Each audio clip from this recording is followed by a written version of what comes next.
अभी मेंशन किया ना कि दो चीज़ों को इक्वेट करना, हाई यील्ड वैरायटी सीड्स हमने बना दी हैं, अब आप एक high yield variety human being भी बना सकते हो. I mean, there's a big jump between the two, and even scientists, they know, okay, this is where we might be playing with fire.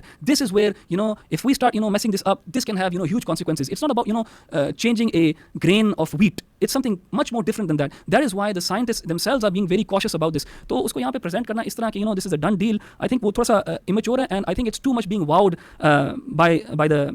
by the science. देखिए, I am personally impressed by science as well. हम ये जो सब कुछ online कर रहे हैं और ये माइक्रोफोन्स और ये कंप्यूटर वगैरह सब कुछ है, इससे we are all impressed by this. लेकिन समटाइम्स आई फील के we stop thinking about the negative consequences that it brings as well. And I think to have a balanced narrative, we need to show both sides of the story, both sides of the coin. तो जैसे for example social media का जो एक phenomena है, we know that it's benefited society, it's made us connect with each other.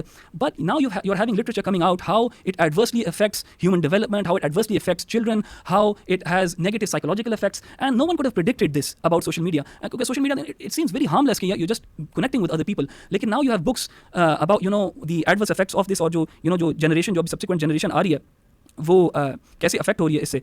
Similarly I feel के science अपने साथ challenges लेके आती है. आई थिंक मोरो ने इसके ऊपर टच किया था अपनी वीडियो के अंदर, but it was only a footnote. I would have liked के he would have presented both sides of the story where science is actually causing us to move towards our extinction. And this is not something that I'm saying out of exaggeration. This is actually something that scientists themselves are talking about when they talk about climate change and other factors that are worrying basically. So the difference between, and I think this is a very important point, and I feel that most of you and Muru as well, if he ever listens to this, will agree with, कि the pre-modern man, जो pre-modern man था या pre-industrial age इंसान था, वो nature के साथ हम आहंग होकर उसने ज़िंदगी गुजारने का फैसला किया. He decided that he is not going to overpower nature and make it subservient to him. Rather, he's going to live according to nature. So वो hunting भी जब करते थे तो सीजन के अंदर करेंगे.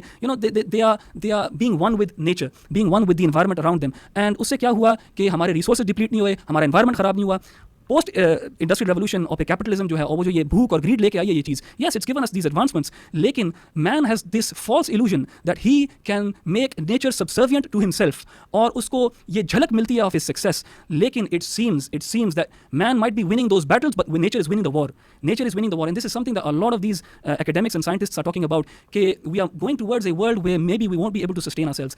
So I think this is something that needs to be talked about as well. For example, Netflix पे एक डॉक्यूमेंट्री थी Seaspiracy के नाम से, कि हम अपने ओशन के रिसोर्सेज कैसे डिप्लीट कर रहे हैं और उसका कैसा एक एडवर्स इफेक्ट होगा हर चीज़ के ऊपर. क्योंकि फॉर एग्जाम्पल प्लैंकटन जो है वो पता नहीं ऑक्सीजन देती है कि, I don't know the details about this, but these things are having a negative effect, and it's because of science and technology. Yes, it gives us a lot of good, but you can't ignore the baggage that comes with it. Yes, we might be winning the battle when it comes to making nature subservient to us, but we seem to be losing the war, and that should be a big concern.